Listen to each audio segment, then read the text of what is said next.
Hello friends, welcome to Nirali's Kitchen. તો આજે આપણે બનાવવા જઈ રહ્યા છે ગરમા ગરમ અને એકદમ ટેસ્ટી એવો પાપડીનો લોટ। તો ફ્રેન્ડ્સ, પાપડીનો લોટ તો તમે ઘણી વાર ખાધો હશે, પણ આજે આપણે બે અલગ રીતે પાપડીનો લોટ બનાવવા જઈ રહ્યા છે। તો ચાલો આપણે બનાવીએ પરફેક્ટ મેજરમેન્ટ સાથે પાપડીનો લોટ।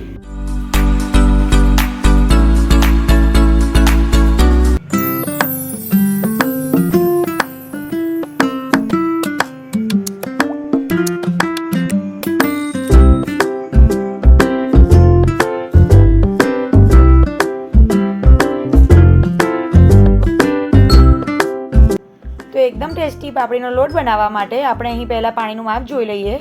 આપણે અહીં 2 વાડકી પાપડીનો લોટ બનાવવાનો છે, તો એના માટે 4 વાડકી પાણી એડ કરી લઈશું। પાણીનું માપ ચોખા કરતાં ડબલ લેવાનું છે। હવે આપણે 4 વાડકી પાણી ઉમેર્યા બાદ આ પાણીમાં એક બોઇલ આવવા દઈશું। તો હવે તમે જોઈ શકો છો કે પાણી આપણું ઉકળવા માંડ્યું છે, ત્યારે એમાં 1 ચમચી જીરું, 1 ચમચી અજમો અને ટેસ્ટને અકોર્ડિંગ મીઠું ઉમેરી લઈશું। ત્યારબાદ મેં અહીં 5 લીલા મરચાંને મિક્સર જારમાં ક્રશ કરી લીધા છે। આ લોટ તીખો ખાવાની વધારે મજા આવે છે, તે છતાંય તમે તમારા ટેસ્ટના અકોર્ડિંગ મરચાં લઈ શકો છો। ત્યારબાદ મેં અહીં 1 મોટી ચમચી જેટલું તેલ લઈ લીધું છે। બધું સારી રીતે મિક્સ કરી લઈશું। લોટ ઉમેરતા પહેલાં પાણી ઉકાળવું ખૂબ જરૂરી છે, જેથી પાણીમાં બધા મસાલાનો ટેસ્ટ અને ફ્લેવર આવી જાય।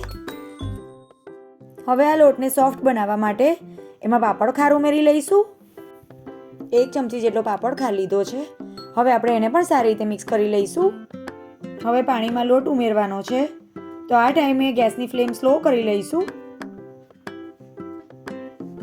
હવે જે વાટકીથી આપણે પાણીનું માપ લીધેલું એ જ વાટકીથી 2 વાટકી ભરીને લોટ ઉમેરી દઈશું। આ લોટ પહેલાં ચાળી લેવો, જેથી એમાં લમ્સ ના રહી જાય। હવે આપણે એક વેલણથી એને હલાવી અને એને મિક્સ કરી લઈએ। તમે વેલણની જગ્યાએ કોઈ દાંડાથી પણ હલાવી શકો છો। હવે બધો જ લોટ આપણો સારી રીતે મિક્સ થઈ ગયો છે અને સહેજ પણ કોરો લોટ નથી રહ્યો। જો લોટ કોરો લાગતો હોય તો થોડું ગરમ પાણી કરી અને ઉમેરી સરખો કરી લેવો, અને ઢીલો લાગતો હોય તો થોડો કોરો લોટ ઉમેરી લેવો। હવે આપણે એને એક મોટા વાસણમાં કાઢી અને 1 ચમચી જેટલું તેલ ઉમેરી લઈશું અને આ બધા લોટને સારી રીતે મસળી લઈશું। આ સ્ટેપ ખૂબ જ ઇમ્પોર્ટન્ટ છે અને સ્કીપ ના કરતા। આનાથી લોટ સોફ્ટ બને છે। 3 થી 4 મિનિટ આ રીતે મસળી અને એમાંથી લુવા બનાવવાના છે। તો હાથ તેલવાળા કરી અને આ રીતે મસળતા જઈને એનો રાઉન્ડ શેપ આપી અને ફ્લેટ લુવા બનાવી લઈશું અને વચ્ચે એક હોલ કરી લઈશું અને આ જ રીતે બધા જ લુવા તૈયાર કરી લઈશું। હવે એક બાજુ મેં સ્ટીમરને સ્લો ફ્લેમ પર 3 કપ જેટલું પાણી ઉમેરી અને સ્ટીમ થવા માટે મૂકી દીધું હતું। હવે એમાંની થાળીને આપણે તેલથી ગ્રીસ કરી લઈશું અને એમાં 1 બાય 1 બધા જ લુવા મૂકી દઈશું અને એને ઢાંકી અને 20 મિનિટ માટે મીડિયમ ફ્લેમ પર સ્ટીમ થવા દઈશું। તો હવે 20 મિનિટ થઈ ગઈ છે, આપણે એને ખોલીને જોઈ લઈએ। એકદમ સરસ પાપડીનો લોટ આપણો બફાઈ ગયો છે।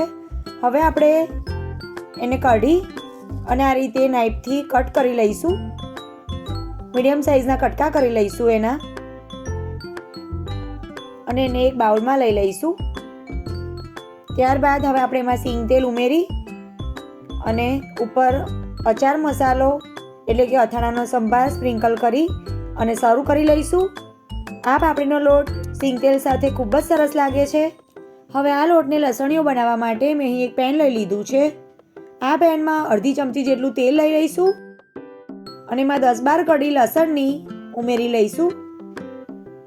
હવે એનો કલર ગોલ્ડન બ્રાઉન થાય ત્યાં સુધી સ્લો ફ્લેમ પર શેકી લઈએ। તો લસણ હવે શેકાઈ ગયું છે, તો એક મિક્સર જારમાં કાઢી લઈશું અને હવે મેં અહીં 2 ચમચી જેટલા સિંગદાણાને શેકી અને એની છાલ કાઢી અને એમાં ઉમેરી લીધી છે। ત્યારબાદ હવે એમાં 2 ચમચી જેટલું લાલ કાશ્મીરી મરચું ઉમેરી લઈશું અને ટેસ્ટને અકોર્ડિંગ મીઠું ઉમેરી લઈશું। હવે આ ચટણીને આપણે ડ્રાય જ બનાવવાની છે, તેમાં પાણી કે તેલ કશું નથી ઉમેરવાનું અને આમ જ એને વાટી લેવાની છે। તો આ ચટણી આપણી વટાઈ ગઈ છે। આ ચટણીને આપણે ઓન ઓફ મોડ પર વાટી લેવાની છે। તમે જોઈ શકો છો કે એકદમ સુપર ટેસ્ટી એવી લસણની ડ્રાય ચટણી આપણી રેડી થઈ ગઈ છે. હવે આ લોટને લસણીઓ બનાવવા માટે મેં અહીં એક બાઉલમાં 1 ચમચી જેટલું તેલ લઈ લીધું છે. હવે એમાં 1 ચમચી જેટલી લસણની ડ્રાય ચટણી ઉમેરી લઈએ. હવે થોડા લીલા ધાણા ઉમેરી અને એમાં મિક્સ કરી લઈશું.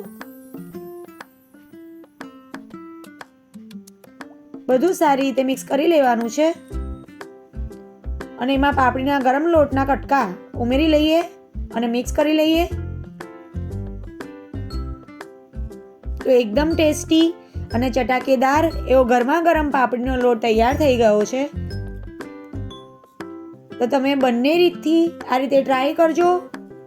આવો લોટ તમે ક્યારેય નહીં ખાધો હોય તો આ બે અલગ રીતે બનતા સુપર ટેસ્ટી અને ગરમા ગરમ પાપડીના લોટની રેસીપી તમે ચોક્કસ એકવાર ટ્રાય કરજો. અને જો તમને આ રેસીપી ગમે તો તમારા ફ્રેન્ડ સર્કલમાં શેર કરજો અને વિડીયોની નીચે આપેલું લાઇકનું બટન પ્રેસ કરજો.